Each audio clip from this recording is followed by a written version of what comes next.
안녕하세요. 네, 2차 시 진행해 보도록 하겠습니다. 자, 우리 치아의 우식증의 병리학적 요인에 대해서 지난 시간 이해했고요. 이번에는 치아 우식의 임상적 진행 단계와 중재를 보도록 하겠습니다. 자, 충치가 발생해서 치과에 내원한 환자를 떠올려 보세요. 한번.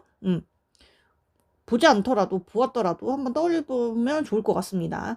자, 충치는 침투 깊이에 따라서 C1부터 C4까지 4단계로 분류가 됩니다.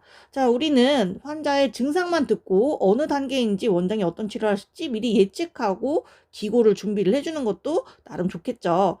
자, 근데 이제 증상만 듣고서는 사실은 판단하기는 좀 힘들고, 저는 사실은 증상도 들어야 되고, 환자의 치아를 시진, 직접 보고, 그리고 엑스레이 같은 치근단, 방사선 검사를 통해서 봐야 된다라고 생각을 합니다. 뭐 갑자기 저희 빅스비가 자기가 대답하고 싶은지 저랑 같이 동선이 겹쳤어요. 자, 첫 번째는 범랑질 우식입니다. C1이라고 하고요. 이거는 이제 범랑질의 우식이 된 거를 얘기를 합니다. 자, 가장 어디다? 단단한 바깥층이 범랑질에 우식된 거고요. 얘는 어디에만 돼 있다? 범랑질에만 우식이 되어 있어요. 자, 통증은 있다 없다? 없다라는 거예요. 왜냐면 범랑질에는 우리 범랑세포만 있기 때문에, 범랑소주만 있기 때문에 얘는 통증을 느낄 수 있다 없다? 없다. 그래서 환자는 이때 썩어도 아프지 않다라고 하는 거예요. 그래서 무증상이라고 합니다. 이를. 무증상입니다. 통증이 없어요. 환자도 몰라요. 자, 근데 치아 면이 푸석푸석해진 하얀 반점이나 이것을 화이트 스팟이라고 하는데, 그거나 아니면 미세한 까만 점선이 관찰됩니다. 자, 근데 이제 되게 중요시 해야 되는 게, 이게 레진으로 해서 변색이 된 건지, 이 검은 실선을 팔 때 변색이 된 건지 충치인지는 사실은 이제 촉진이라고 해서 탐침으로 좀 눌러보고 확인해 봐야 된다라는 겁니다. 아시겠죠? 자, 그리고 치아 표면에 살짝 부식이 정지된 우식이면 무조건 갈아내지 않습니다. 자, 어떤 경우 정지 우식이라고 하는 건데요.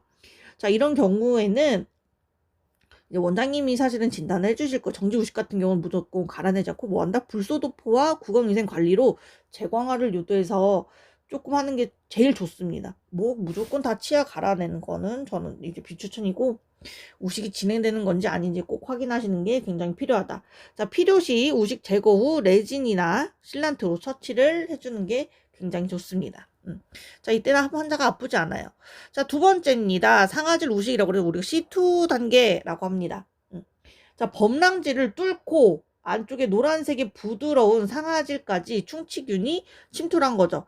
자, 상아질은 위에서 얘기했듯이 우리가 앞에서도 여러 시간에서 배웠듯이 무게질이 적어서 어떻다? 진행 속도가 빠르다라는 거예요. 자, 진행 속도가 어떻다? 빠르고 상아질까지 진행이 됐다. 자, 그래서 이때부터는 자극이 전달이 된다, 안 된다? 자극이 전달이 된다라는 겁니다. 그래서 상하세관 관을 통해서 뾰로로로로 그래서 신경이 자극을 받아 좀 불편하네 요 정도. 그래서 지각감이는 찬물, 단 음식, 그 다음에 신음식 통증을 느낍니다. 그래서 환자가 초콜릿 먹을 때 조금 아팠어요. 아니면 단 거 케이크 먹을 때 아팠어요. 아니면 레몬이나 뭐 음료수를 먹었을 때 아팠어요. 이렇게 얘기를 하면 우식인가? 라고 상아질 우식인가? 라고 우리가 의심을 해봐야 된다라는 겁니다. 아시겠죠? 자, 이런 경우는 우식 부위 완전 제거하고 수복 치료를 꼭 해줘야 됩니다. 자, 그리고 빈 공간을 떠서 뭐 인레이 또는 이제 보통은 요즘은 레진으로 많이 하는데요. 인레이가 너무 가격이 많이 비싸서 사실은 심적으로 너무 부담감이 크거든요. 그래서 보통은 요즘 레진 충전합니다. 그리고 이때는 베이스라는 재료를 깔아서 상아질. 자, 너무 많이 이렇게 썩었어요. 자, 그러면 쭉 제거를 합니다. 지우개. 영역 지우개로. 자, 이렇게 제거를 합니다. 슝, 찡찡찡찡 제거를 하고,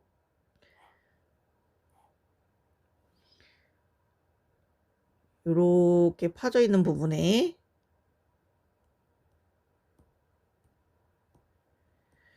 신경과 가까울까봐 이렇게 베이스라는 재료를 깔고 그 다음에 레진 적중을 이렇게 진행을 합니다. 이렇게. 자, 이런 식으로 진행이 됩니다. 그래서 베이스를 꼭 깔아줘야 된다라는 거예요. 그래서 보통 환자가 어떻게 온나? 병원에서 찬물 마실 때 이가 시려요. 달거나 끈적끈적한 거 먹을 때 찌릿해요. 이렇게 귀엽게 얘기하지 않지만 이렇게 호소를 한다라는 겁니다. 잘 알고 계세요. 자, 3단계 치수염입니다. 자, 얘는 C3 단계입니다. 자, 모든 방어선이 뚫려서 세균이 신경과 어디다? 치수, 혈관 조직까지 침투해서 염증을 일으키는 겁니다. 자, 이런 거는 이제 심한 염증이 발생을 하는데요. 우리 염증 구강미생물 시간에 배웠습니다. 자, 염증 4대 증상 있다라고 했어요. 자, 자극이 없어도 미친 듯이 아픕니다. 자, 위에 같은 경우 상아질 우식은 자극이 있을 때만 통증이 오잖아요. 이것을 유발통이라고 해요.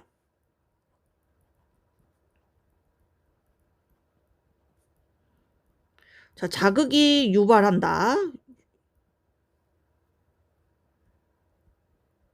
자, 근데 얘는 자발적으로 계속 아픈 거예요. 자발통이라고 합니다. 이것을.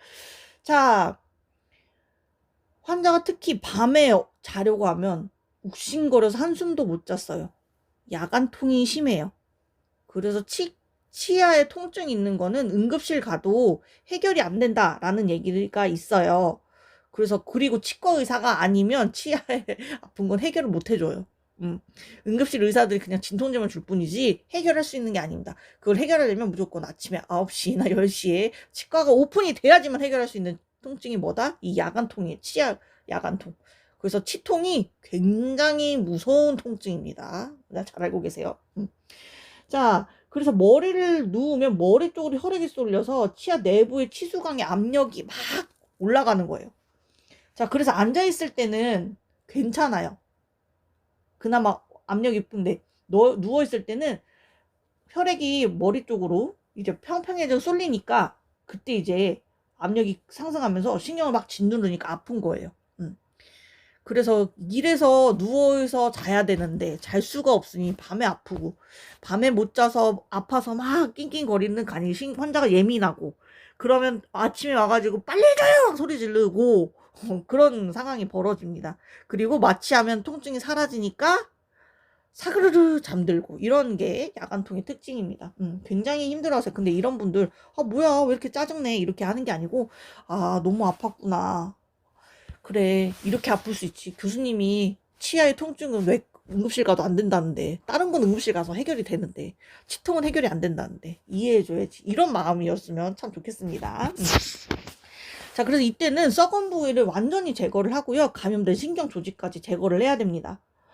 그래서 이거를 우리가 뭐라고 한다? 흔히 말하는 광고에서 치과 광고에서 나오는 신경 치료 이거 하는 게 우리는 근관 치료라고 하는데 자, 요 치료를 꼭 진행을 해야 되고요. 치아는 텅 빈 치아는 마른 장작처럼 부서지기 쉬웠기 때문에 기둥을 세우고 크라운을 위해서 보호 차원에서 꼭 씌워줘야 된다라는 겁니다.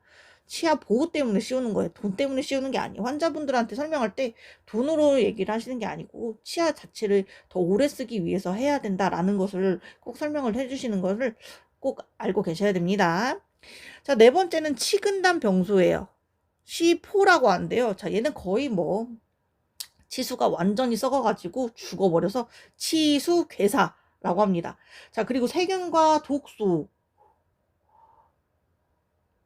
자, 독소가 뿌리 끝을 치근단을 뚫고 나가서 어디까지 간다? 턱뼈에 생깁니다. 그래서 얘는 고름 주머니를 만들어요. 이게 고름 농양이라는 게 고름 주머니입니다. 그러니까 우리 치아 끝에 뭐가 달려있냐면 우리 얼굴에 생기는 노란 여드름 있죠. 그게 크게 달려있다라고 보시면 돼요.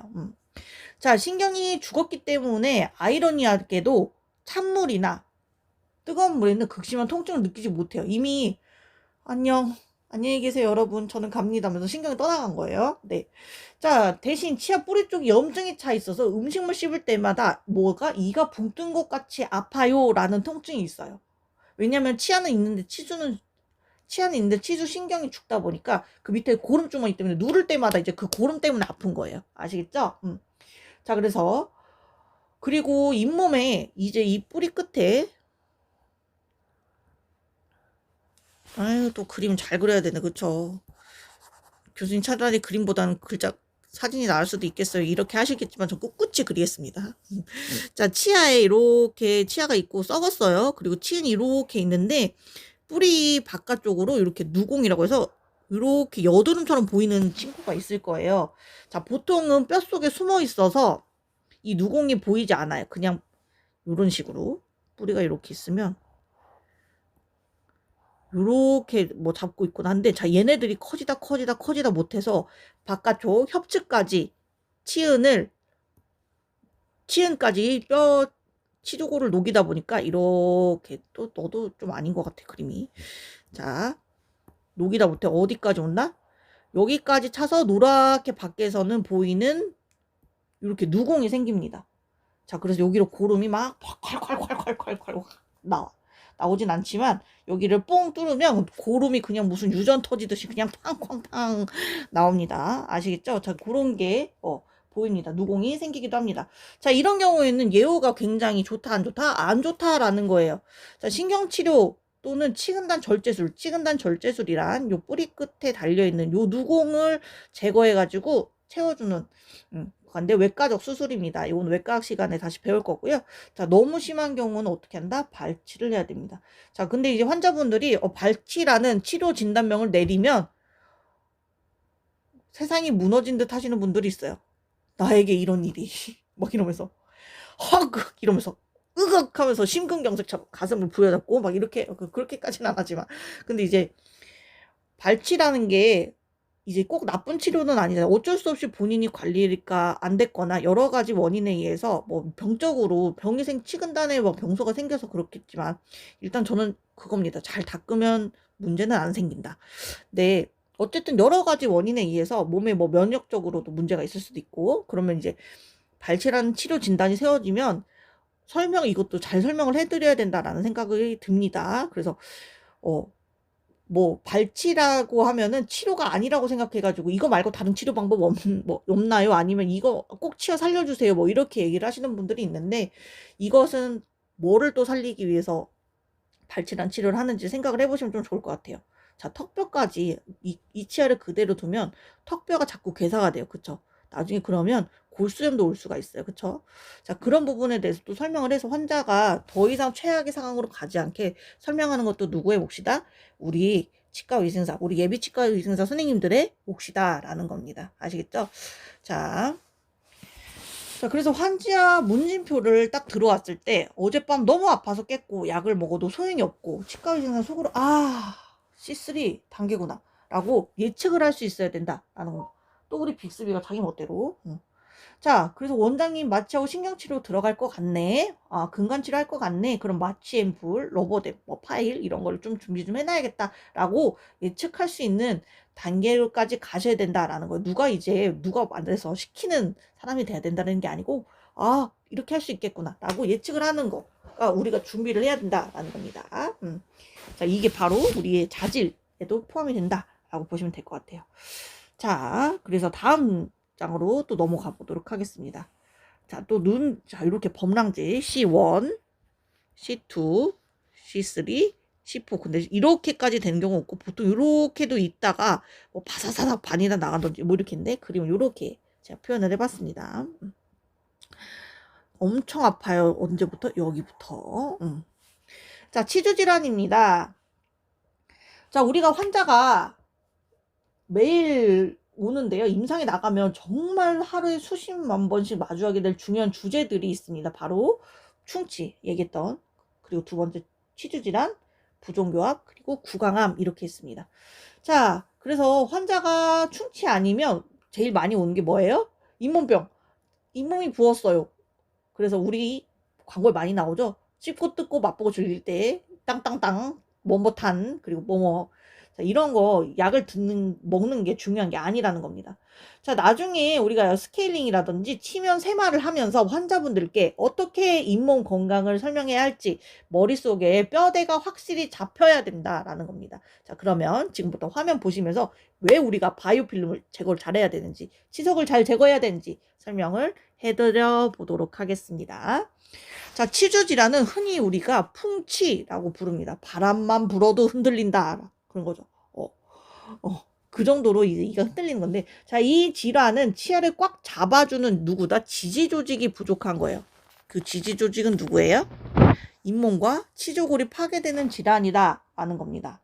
자, 우리 선생님들이 여기서 반드시 기억해야 할 것은 치주 질환의 원인이 단순히 뭐다? 음식물 찌꺼기 때문은 아니라는 겁니다. 라는 거예요. 우리 미생물 배웠잖아요. 뭐 때문이다?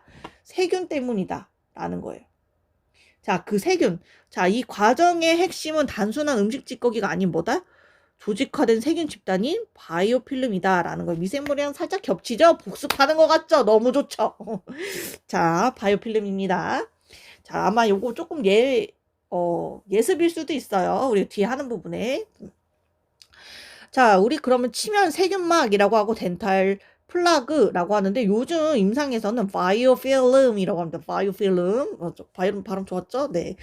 자, 치면 세균막이 어떻게 생기는지 한번 단계별로 가보도록 하겠습니다. 형성 과정이에요. 첫 번째는 획득 피막입니다. 자, 획득 피막. 우리가 양치질을, 칫솔질을 깨끗하게 뽀득뽀득하게 하고 나면요. 치아가 표면이 뽀득뽀득해요. 기분이 너무 좋잖아요. 그쵸? 아우, 상쾌해. 이러잖아요. 자, 그런데 불과 수분 내에 우리 침의 타액에는 뭐가 들어있냐면요. 단백질이 들어있어요. 자, 이 치아 표면에 얇은 막을 코팅해줘요. 매니큐어를 싹 발라준다라는 거예요. 자, 뭐 때문에 타액의 단백질, 또 발음이 또 안 돼요. 단백질 때문에 뭐가 표면에 얇은 막을 형성해서 우리가 이게 어떻게 된다? 획득 피막이 생긴다라는 거예요. 자, 이것을 뭐라고 한다? 획득 피막이에요. 이때까지는 아무 문제가 없어요.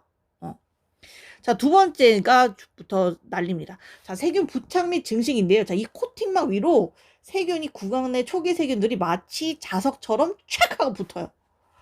여기 내 자리 하면서 탁 하고 붙습니다. 자, 혼자만 있는 게 아니라 자기들끼리 뭉치고 응집해서 세균 덩어리를 만들어. 이때 제일 잘 붙는 친구 누구다? S뮤탄스균, 스트레프토코커 뮤탄스균, 충치균이 제일 잘 붙어요, 처음에. 아주 점착성이 아주 좋아요. 끈적끈적. 자, 세 번째 성숙입니다. 성숙. 자, 이게 제일 무서운 단계인데요. 세균들이 끈적끈적한 점액성 다당류를 뿜어내면서 자기들이 뭐 한다? 보호막을 만들어내요. 자, 이렇게 이게 획득 피막인데 침이 촥 달라붙으면서 촥 자, 이때가 되면 물로 헹구거나 가글로 침투가 어렵습니다. 자, 그리고 더 중요한 거 항생제도 된다 안 된다? 안 된다라는 거예요. 약으로 된다 안 된다? 안 된다. 자, 그래서 이 바이오필름 제거할 때 씹고 뜯고 맛보고 즐기는 그런 잇몸약 먹으면 해결이 될까요? 절대 안 된다라는 거예요. 자, 얘는 무조건 뭘로 해야 된다? 여기 진짜 중요합니다. 정말 중요해요, 여기. 물리적인 마찰. 칫솔질만이 답이라는 겁니다. 절대 해결이 안 된다라는 거예요. 자, 그래서 이 내용 잘 알고 계셔야 돼요. 그래서 약 먹으면 잇몸이 좋아지겠지. 그건 기분 탓인 거예요. 그냥 영양제 먹으니까 그 약들이 사실은 옥수수 전분이 대부분이거든요. 사서 먹어보진 않았지만 찾아보면 옥수수 전분이 대부분이에요. 옥수수를 먹는다고 이게 해결이 될까요? 바이오필름이? 절대 되지 않습니다. 얘네들은 그냥 물리적으로 마찰을 줘서 떨어뜨려야 된다라는 겁니다. 잘 알고 계세요. 자, 그래서 획득 피막 자체는 무세포성 세균이 없는 상태이기 때문에 괜찮다 안 괜찮다? 괜찮다. 자, 양치 후 수분 내에 형성된다라는 거예요. 자, 타액에 뭐다? 단백질이 주성분이기 때문에 국시에서 자주 나오니까 좀 잘 알고 계시는 게 좋고요. 자, 그래서 환자분이 나 가글 열심히 하는데 잇몸은 왜 부어요? 이렇게 얘기할 수 있어요. 그리고 나 양치질 잘하는 것 같은데. 자, 근데 잘하는 게 일부만 닦을 수도 있어요. 정확한 부위를 닦아야 되는데. 자, 그리고 그렇게 얘기하시면, 자, 환자분 욕실 타일에 미끌미끌하게 생긴 물때가 있잖아요. 그쵸? 이거는 물때나 곰팡이는 물 뿌린다고 해결이 될까요? 안 될까요? 생각해 보세요. 절대 안 닦이죠. 뭘로 닦아야 돼요? 우리가 문질러야 된다라는 겁니다. 그래서 치아에 붙은 세균들도 똑같아요. 구강 가글로 해결이 되지 않는다. 반드시 어떻게 해야 된다? 칫솔로 물리적인 마찰에 가야 떨어진다 라는 것을 설명을 해주시면 100% 이해하겠죠. 너무 좋죠. 그래서 꼭 저는 스케일링 SC 라고 해서 치면 세마하고 나면은 꼭 환자에게 구강 건강 상태를 물어보고 어떻게 도구를 쓰고 어떻게 치약을 쓰고 어떻게 하는지를 꼭 확인을 해요. 그리고 구강을 보면서 칫솔질이 어떻게 되어 있는지, 마모는 얼마나 되어 있는지 꼭 확인을 합니다. 자, 그런 능력이 필요하다라는 거고, 그런 세심한 게 환자와 나와의 라포 형성도 좋고요. 병원에 여기는 조금 더 이런 것까지 얘기해 주는구나 라고 생각을 할 수가 있습니다. 자, 두 번째 치석입니다. 세균의 아파트. 자, 이렇게 생긴 바이오필름이 양치질로 제거되지 않고 어떻다? 24시간에서 48시간 이상의 지속이 되면 우리 침에는 영양분들이 너무 많아요. 누구? 칼슘과 인. 자, 이게 우리가 석회화를 해주기 때문에 치아에는 재강화를 도와주고, 우리 타인의 이 칼슘 성분들은 이 치면세균막과 만나기 시작하면은 이 세균막들이 무기질을 싹 먹어버려. 찹찹찹 먹으면 냠냠냠. 자, 그래서 이거를 어떻게 된다? 돌처럼 단단하게 석회화합니다. 자, 우리 치아에게는 이 성분들이 어떻게 된다? 재활을 해주기 때문에 정말 좋은 성분들이지만, 치면 세균막들이, 바이오필름들이 얘를 먹게 되면 어떻게 된다? 돌처럼 딱딱하게 굳어버린다. 이게 뭐다? 바로 치석이라는 겁니다. 아시겠죠? 자, 치석은 주운 세균의 화석이랑 똑같아요. 화석. 우리 화석 되면 뭐 얘네들이 문제를 일으키진 않잖아요. 자, 근데 그 표면이 매끈매끈, 우리 치아 표면처럼 매끈매끈하지 않고 거친 돌이라서 그 위에 살아있는 세균들이 어떻게 된다? 더 잘 달라붙어요. 자, 그래서 치석 그러면 죽은 세포니까 제거 안 해도 되잖아요. 이렇게 얘기하시는 게 아니고, 어떻다? 칼슘과 세균이 더 잘 달라붙기 때문에 세균의 아파트 1층, 2층, 3층, 4층, 5층, 28층 초고층 빌딩을 만들 수가 있기 때문에 꼭 제거를 해줘야 된다라는 겁니다. 자, 이 치석은 두 가지 타입이 있는데요. 치은 연상과 치은 연하. 그래서 잇몸 위와 잇몸 아래 두 가지 치석이 있습니다.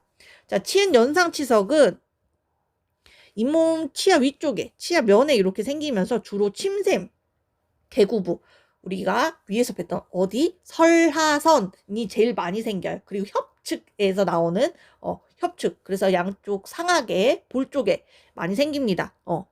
자, 침샘 개구부에 제일 많이 생겨. 왜냐면 칼슘과 인이 계속 영양 공급이 나오고 잘 안 닦으면 아주 그냥 찹찹찹 달라붙기 때문에. 자, 이런 치석은 흰색이나 노란색을 띱니다.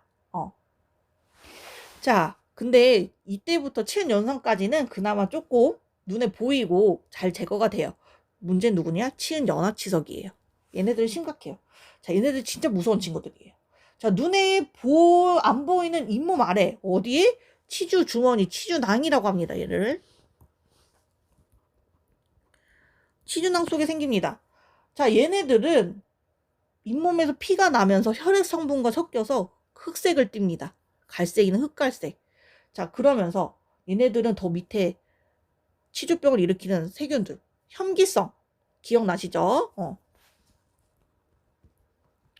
혐기성, 난 산소 싫어 하면서 여기 더 많이 살아요. 그러면서 누구를 파괴시킨다? 여기 치아 밑에 있는 치조골과 이렇게 잇몸, 뼈를 녹이는 직접적인 원인이 된다라는 겁니다. 자, 그래서 치은 연화치석이 조금 더 무서워요. 그 안에 세균도 더 달라붙고. 자, 그래서 아주 돌처럼 치아 뿌리에 단단히 붙어서 잇몸뼈를 녹인다라는 겁니다. 자, 우리 치은 연상치석 호발 부위와 원인과 침샘을 좀 짝지어서 외워두면 정말 좋은데요. 요거까지만 정리하면 오늘 수업을 마치도록 할 것 같아요. 자, 치은 연상치석은 어디 있다? 악하선 기억나시죠? 자, 얘는 악하선은 장액성일까요? 점액성일까요? 자, 요거는 구강 회복 때 열심히 하시면 되고. 자, 요렇게까지만 하시면 되고.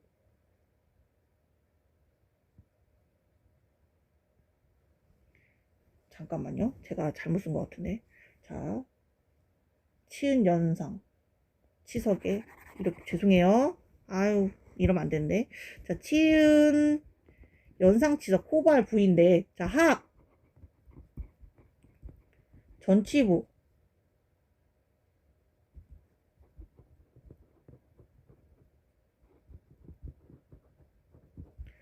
박하선 이렇게 보시면 되고, 자, 상악 구치부는 이하선. 자, 귀 밑에. 자, 얘는 턱 밑에. 그리고 얘는 귀 밑에. 이렇게 만나기 때문에 잘 생긴다라는 거. 치은 연하치석은 자, 얘네들이 더 밑으로 내려가면서 생기는 친구들이다 라고 보시면 됩니다. 자, 이렇게 해서 오늘 치석까지 우리가 배워봤고, 이제 치윤염과 치주염은 다음 시간에 또 이어서 보도록 하겠습니다. 자, 이번 한 주도 수업 잘 들으셔서 너무 감사하고, 또 웃는 얼굴로 우리가 다음 주에 또 뵙도록 할게요. 오늘 하루도 고생하셨어요. 안녕히 계세요, 여러분.